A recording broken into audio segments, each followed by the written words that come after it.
I have loved history all my life. I retired in 2017, so I have a lot of time now to start writing. And as Teresa mentioned, I did the pharmaceutical history. I loved mom and pop stores, drugstores growing up. We had some in our small communities. And I wanted to honor those people and identified something like 140 of them in that period from 1821 to 1939 in Pensacola. So that's in that first book. This one I just published, and I'll tell you a quick story why. I was asked to give a talk about Warrington, not having ever researched it. St. John's Episcopal Church in Warrington started a series of history lectures. They have a group of like-minded people like you who are interested in history. And so they knew I had the Civil War Museum, and they asked me to talk about why Warrington and Woolsey were burned. And I'll get back to that to explain to you. So I thought, well, I know the Civil War, and I'll give that talk. And as I got into it, I realized I couldn't find anything about the people that lived there. Here's two communities on the reservation, and there wasn't anything written about it, but I put together a talk. And it would have ended there, except one of the things I found out was that when those towns went away, and I'll give you that story quickly, there was a cemetery left on the reservation, a civilian cemetery. And there were 840 bodies there. And the Navy had taken over the base and said, well, we have to move these bodies. And so they contacted a local mortuary service to dig up the 840 graves and move them to Barrancas, which was then to become a national cemetery. And so I read that that was there, and I thought, well, you know, I've been there many times to Barrancas. Susan and I have gone over and walked it as a photographer. I photographed it, and I said, I've never seen a civilian grave there. Where is it? Well, I went to find it. There are no signs. There's no plaques. Finally, in the middle of the cemetery, in a clump of oaks, I found this little cemetery in terrible disarray. I was eaten alive by insects because there was years and years of debris, leaves and the timber, the limbs from the tree had fallen, and most of the graves were covered. I had to kick away leaves to try to see the graves and wipe mud off. And it was terrible, and I'm finding all these graves. They were mostly from the 1800s, all the way back to the 1830s. And the last one I came upon, and I'll show you this picture, it's what I dedicated the book to. There's this grave here, and I'll read you the inscription. It's hand-scrawled. It's a very inexpensive grave marker that's been hand-scrawled, the inscription. And it says, in memory of Benny Bailey, and his wife Cheney Bailey, and his sister Mary Wilkinson, died in Warrington, gone but not forgotten. And I thought, well, poor Benny, it is forgotten. Most people don't even remember what Old Warrington and Woolsey was or anything about it. Most people in Pensacola don't know that there's a cemetery with these people who did so much for us and for this community. So I said, well, the lecture wasn't enough. I got to write a book. If Benny's going to be remembered, we got to find some information. So that's how I started this process of researching this book. So let me tell you quickly the story of that. We go all the way back to 1825. We had just been through 2 wars with England. John Quincy Adams was president.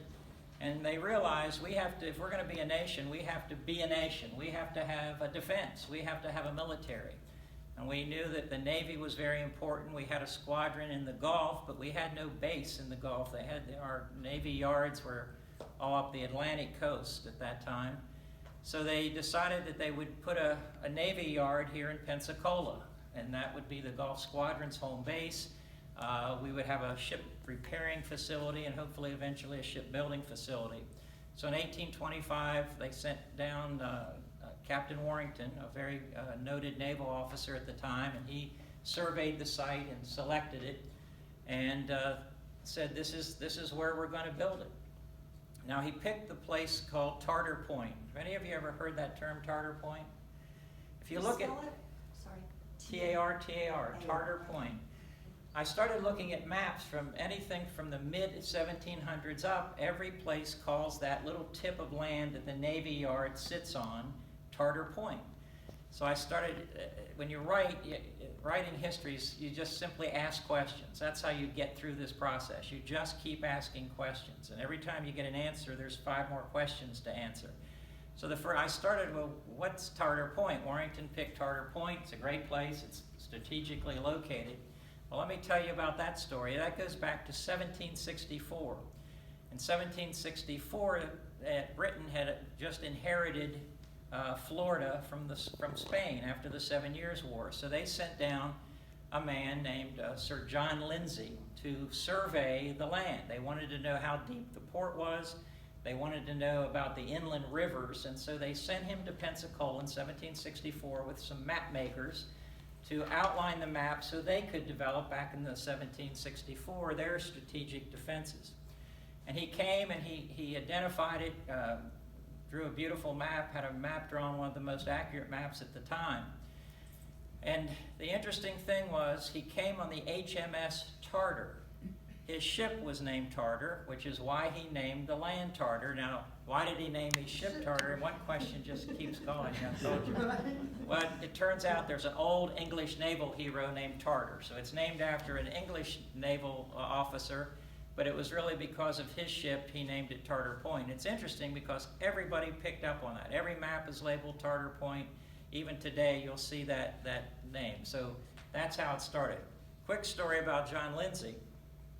Our heroes, you know, we grow up in school, when we learn history, our heroes are all up on pedestals, but I like to have my heroes understand they have clay feet. You know, they're not all perfect.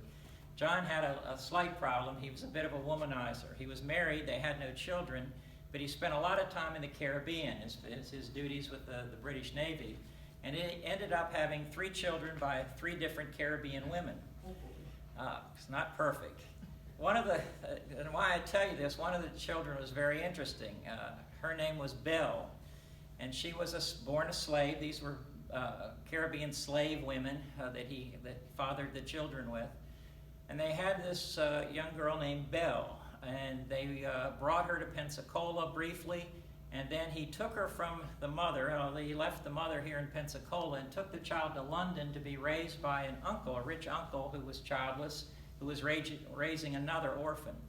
And there is a movie written about it. If you look back, I think it was 2013 maybe, the movie called Belle, and it's the story of this black girl, the daughter of Sir John Lindsay, who was raised in England with her white cousin. And you can imagine what that caused in London to bring this black girl home. But he did that, left her a fortune in his estate and took care of her. Thanks. Side. I got to get back to the story. Lots of interesting stories when you do that. But look at the movie sometime. It's an interesting story, a true story. So now Warrington says, okay, we're going to have the Navy Yard here, and probably he was ready to get out of here, and they said, well, you know what, we need a commandant. You're the first commandant. You stay and get this organized. Well, Pensacola was a terrible place to be in 1825, 1826 now when he's here. People were dying all the time. First thing he did was he wrote back to the Navy and said, how am I going to start a Navy Yard? I don't have workers. There's no laborers. There's no mechanics here. I don't have anybody to work. And so they started recruiting people from the Navy Yards in the north, from Boston and New York and on the coast of Virginia, the Navy Yards, to bring workers down to Pensacola. Well, they got them. Sounded pretty good. Hey, let's go to the nice warm south. Well, they got here and realized, well, pretty bad. There's no place to live. We're isolated out there at Tartar Point. There's a little town in Pensacola, but there's no communication. There's no even good roads to get there. Yellow fever, malaria was rampant. They were dying, and they were leaving. And so Warrington said, we've got to do something else. He said, we've got to use slave labor. And I mention this because it's really how slavery in Pensacola began, because Pensacola wasn't the typical southern slave. There weren't big plantations here. The slaves that were in Pensacola were house servants generally. Some of the prominent families had several, but we didn't have the large plantations. Well, we ended up becoming one of the biggest slave owners because of the Navy, because they said, we can't build this Navy Yard with these workers. They keep getting sick and dying. They won't stay here. So they recruited slaves. Usually, any one year, they had 200 slaves working for them. Well, the entrepreneurs in Pensacola said, well, this is great. The Navy's leasing slaves. We don't have any, so we'll go get some. So the people in Pensacola, several of the prominent families, went out to the outskirts in Alabama and Georgia and bought up slaves and brought them to Pensacola, leased them to the Navy, and got their check every month for simply letting the Navy use slaves that they had purchased for them. I'll get back to that because it's a terrible thing, and the whole slavery issue we won't get into, but these people were made to work in very bad conditions. They lived in tents, if they were lucky, over there, and not the best of conditions. But nonetheless, it was beneficial because at the end of 6 months, Warrington said, "This is ridiculous. People are dying, and we don't have a good hospital.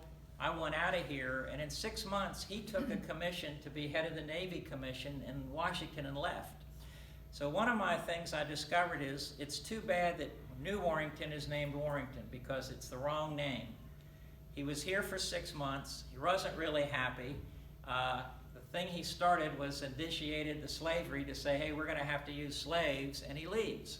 They appointed an interim, an acting commandant, who then said, you're right about the slaves, but Warrington's idea was to take slaves and do the simple task because they weren't trained. And Cunningham had a better idea. He said, we need to train them to be skilled laborers. So he took the slaves in small groups, 5 or 6 at a time, and assigned a white supervisor who was a skilled laborer. And he taught them to be masons and to be mechanics and carpenters and to build, and taught them skills. They had a trade school. And by 1855, we had several hundred slaves who were extremely accomplished in what they were doing. And think about what happened 10 years later. 10 years later, in 1865, they're free men. And so they were much better off here than most places in the South. If you were in Alabama and Georgia and other places in the South, and you're now free and go your way, they had no trades for the most part. They could work fields, and they would be field hands or house servants. But in Pensacola, we had a whole group of trained, skilled black workers, and it's why it was a heyday for the black community in Pensacola from 1865 up through the late 1800s. The population of blacks increased tremendously. There were more blacks in Escambia County than whites in the 1880 census, 1890 census. We had a black mayor, we had a black sheriff, we had black deputies, we had black aldermen, black councilmen, and then something happened. It was called Jim Crow laws, and the rest of the South put their foot down, and things changed. But at least for that period of time, the benefit of those slaves being trained was that they got trained at the Navy Yard. So Warrington, Cunningham starts that process, skills laborers, and by that time they appointed a new commandant, Woolsey. And Woolsey comes down in 1828 and says, okay, how are things here? Well, they said, well, not too good. The white superintendent from Boston was ready to quit. He said the workers were grumbling. They didn't have a place to stay. They didn't have enough rations. They were being underpaid. They were threatening a strike. The hospital, at that point, there was one poor doctor named Dr. Halse who was sent down, and he was shocked when he got here and realized they sent him down to be the medical doctor and there was no hospital. So he rented a 2-story wooden house next to Fort Barrancas, which he said was unfinished, unfit to live in the winter, a terrible rickety old house. And he said the real problem was that 1 block away were 2 liquor stores, and his patients kept skipping out of the hospital to go to the liquor store. So things were not ideal here, and this is what Woolsey walks into. And sure enough, right after he got here, the workers all strike, the white workers all strike. We're not getting paid enough. We're supposed to get $3 a day. The superintendent's taking 50 cents, so we're only getting $2.50 a day. We don't have a place to live. We're not getting enough to eat.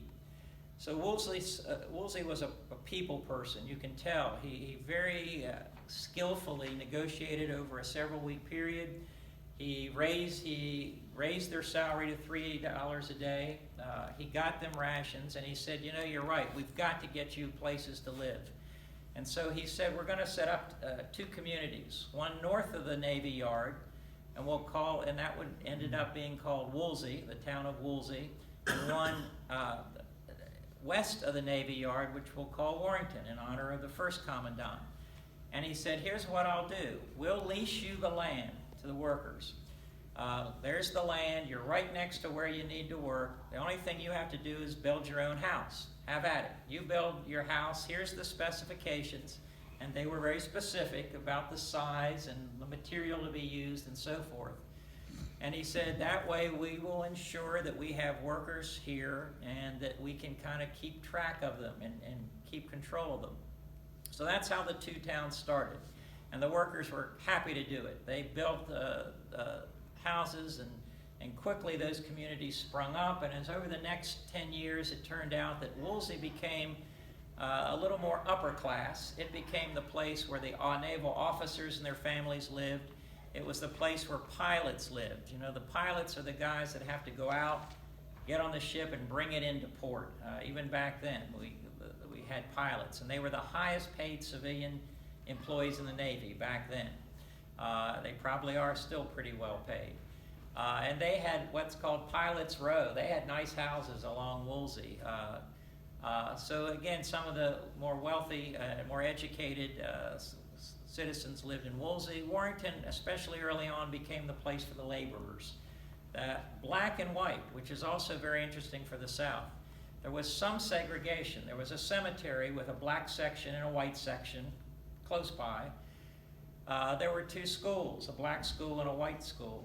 But on the other hand, they lived together, black and white, which was unusual in the South. Eventually, even in Woolsey, by 1878, there were 6 or 7 black families living in Woolsey at that time, which was, again, very unusual for the South. So their kids grew up playing together, living in very close quarters, and so the race relations were really not a problem here. And I think that was a real benefit for Pensacola, again, as these workers and families went out into the community. We didn't have nearly as much problem as many other communities in the South, and I think a lot of it had to do with that early relationship between the black and white races. So the community's built up. They have this nice community. Things are going great. The Navy Yard's going well. And poor Woolsey, he had one more problem to solve. Just when he had things working well, there's a knock on his door. 2 Spanish fellows named Fernando and Francisco Marino. You may have heard of Francisco Marino. He's called the father of Pensacola. He earned that title because he had 3 wives and 27 children. And I guess he deserves it. But in 1828, they knock on Woolsey's door just when he's sitting fat and happy thinking everything's great. And he says, we got a problem. Why are you cutting trees down on my property? And he says, what do you mean for your property? This is Tartar Point. It's owned by the government. And they said, sorry, Warrington made a mistake. This is a Spanish land grant to the Marino family. And he produced the papers. And when Britain took over Florida from the Spanish, one of the things in the peace treaty was a stipulation that Britain had to honor the Spanish land grants. They were obliged to do that by the treaty. And they had a commission to look at those to make sure they were valid. So right away, Woolsey sends the information, and sure enough, it was a legitimate land grant. So now he's really in trouble. He's sitting on a point. They've already spent 2 years there. They've already built structures. They're already trying to expand out. And now he finds out they don't own the property. So with tough negotiations, Francisco Marino says, here's the deal. I'll sell it to you for $3,000. Now that may sound cheap, but this is 1828. $3,000 is about equivalent to $10 million now, maybe $15 million.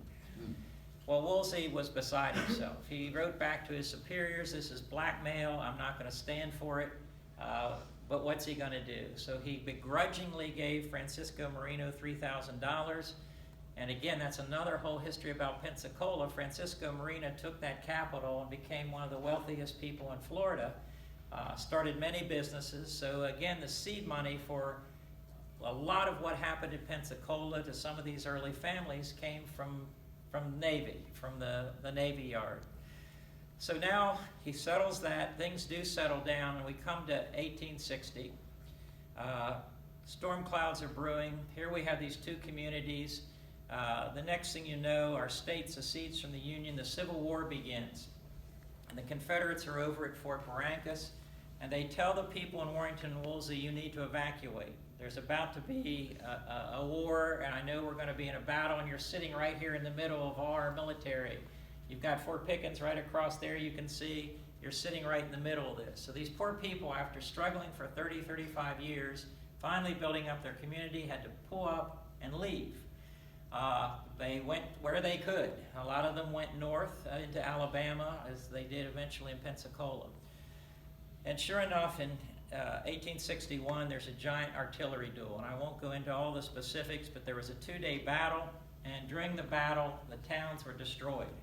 The entire towns of Warrington and Woolsey were essentially burned to the ground. Their brand new Catholic church, their brand new Episcopal church, all burned. So now the Confederates are leaving. It's 1862. You still got all these people from Warrington and Woolsey out in the periphery. So the Confederates up and leave. Well, the people in Pensacola panicked. They weren't about to stay for Yankees coming to town, so they all left. Pensacola was down to about 70 people after the Confederates pulled out, as the Union Army then came in and took over. But the people of Warrington and Woolsey are different. There's an attachment they've had to their land all along. And what did they do? They went to the Union officers and said, we want to come back and rebuild our towns. We know all of Pensacola left, but we want to live here. We don't care if you're Yankee or not. And sure enough, he gave them permission. So they came back in 1862, lived there for the next 3 years in the war, trying to rebuild with the limited supplies they had and rebuild their community. If that wasn't insult enough, a year later, the Union pulls out. So the Union Army is leaving. And what had been happening, the Union Army that had been helping the destitute citizens, not in Pensacola, because there were very few left, there were only some wealthy families left in Pensacola, but around the periphery in the north part of the county and more towards the east, there were lots of little farm families, and they were starving. There was no food, there were no supplies, and so the Union Army had been feeding them. They had regular, once, twice a week, they would bring wagon loads of supplies. Those people would come into Pensacola and get their supplies, so the Union Army knew that if they pulled out, these people would starve. So they packed them all up, brought 1,000 of them to where Woolsey was. Now here are these poor people trying to build up their town, and they the Union Army dumps 1,000 destitute, starving citizens, women, children, old men, into their community and says, here, you all have to take care of each other. And they did. They survived. You can imagine, sanitation wasn't great, disease was rampant, there was a yellow fever epidemic, but they did survive till after the war. I'm coming close. I'll have to end this story, and I'm real early in it, but I promise 30 minutes. I'll tell you one last story. So to show you what these people, the book is called Trials and Tribulations. That was the least of their problem as the next 100 years went by. They were subject to terrible yellow fever epidemics that would wipe out 1/3 of the population in Warrington and Woolsey. You can imagine, we were the source of yellow fever, just like we're all worried about where did this virus come from today. Well, think about how yellow fever came to Pensacola. We had ships from all over the world coming to our port. They brought diseases from the Caribbean and from Asia and from Europe, came to Pensacola, would inject that yellow fever into the community, and we were the start of many of the southern epidemics that were rampant, and we suffered very much from yellow fever here. Let me tell you a story. In 1883 was one of the worst yellow fever epidemics, and at that time they didn't know what caused yellow fever. They thought it was due to noxious fumes and air that came off of dead, decaying animals and decaying vegetable matter in swamps that you'd breathe in and you would contract the disease. They just really didn't understand about it. So one of the surgeon at the Navy base at that time, his theory was that it was filth and poor sanitation. So he wrote a memo to the commandant and said, if we get another yellow fever epidemic, we need to burn down Warrington and Woolsey. They're shack towns. They're filthy. They're not doing well over there with all these epidemics. Well, that memo got out, and sure enough, when the summer came, there's this major epidemic starting. So whether it was the Navy or whether it was one of the citizens, they went downtown and ignited the town. It was proven to be incendiary. and they essentially burned their own town down, or the Navy burned it down, in order to try to control yellow fever. So again, their towns burned down. They lost over 40 buildings. They lost their entire business district. Half of 20 houses were burned. These people were homeless again. They never leave. They rebuild.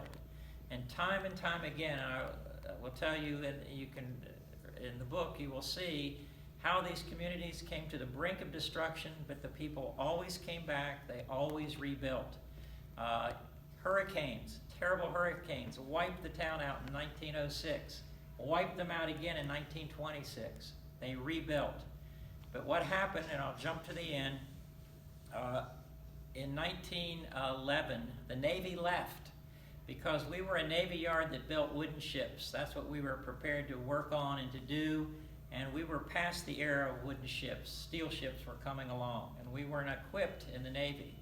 And the Navy wanted to consolidate the Navy yards. Instead of having a lot of little ones spread out, they wanted to have one or two big Navy yards.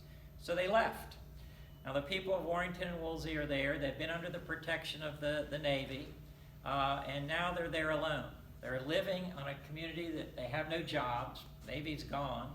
That's what 80–90% of them did, was worked at the Navy. Did they leave? No, they didn't. They came to Pensacola. They took care of themselves. They continued their schools. They formed their own police force. They formed their own government, and they took care of themselves. And in 1903, something happened that I'm sure they were very excited about. 60 seconds that would change their lives forever. The Wright brothers flew an airplane. And so in 1914, the Navy said, you know, this is the era of airplanes. We're coming back. And we're not going to be the Navy Yard anymore. We're going to be the Pensacola Naval Air Station. And I'm sure the people of Warrington and Woolsey rejoiced. And indeed, there was a boom. From 1914 to 1921, jobs aplenty, money was pouring in, beautiful houses were built in Warrington and Woolsey. And then the Navy said, you know what? A Navy Yard with ships doesn't need much room. Our little 80-acre Navy Yard was great initially because we had dry docks out in the water and we had ships in the wharf and anchored. But you know what airplanes need? They need hangars and runways, and you guys are in the way. So the first thing they did was tell Woolsey, you got to leave, and they gave them 30 days. And they said, we own the land, but the house is yours. You can take it with you.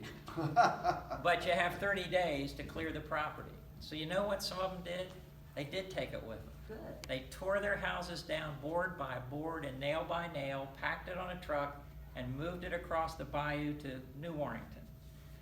Some of them, if the houses were small, cut them in half or in thirds and put them on trucks and moved them across the bridge and rebuilt them.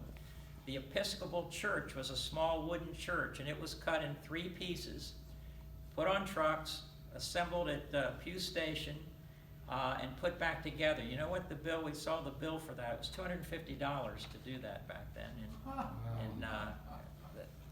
1934.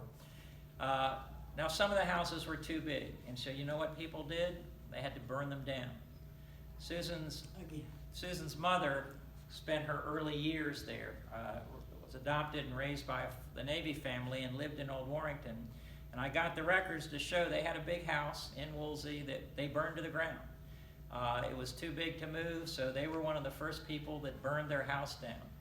So now Woolsey's gone. The field's level. They're putting in dirigible hangars, balloon hangars, airplane hangars. And Warrington's, the people, what did people in Woolsey do? A lot of them, some of them didn't go to New Warrington. A lot of them moved right across to Warrington. Said, well, we're not going to leave this Charter Point. We love this land. So they lived there. But in 1932, 1931, the order came. We've got to have runways. Warrington, you've got 30 days to leave. And they gave Warrington 30 days, and the same thing had to happen. And so by 1932, these 2 towns, it looked like this. This is where Warrington was, that's where Woolsey was. You can see they're just flattened fields of sand. All the houses are gone, all the people are gone.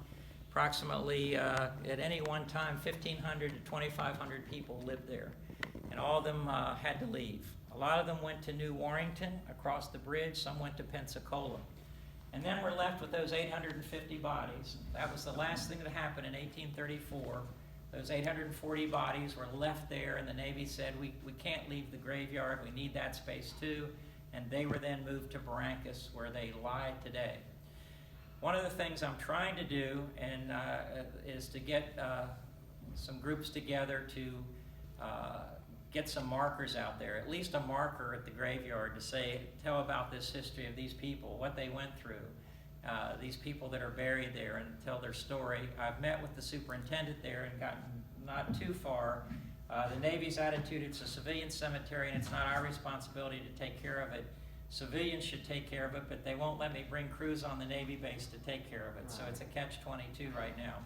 But eventually I think we'll get enough people involved and get some people to have that cemetery taken care of and to preserved and to preserve the history of these incredible people. Thank you very much.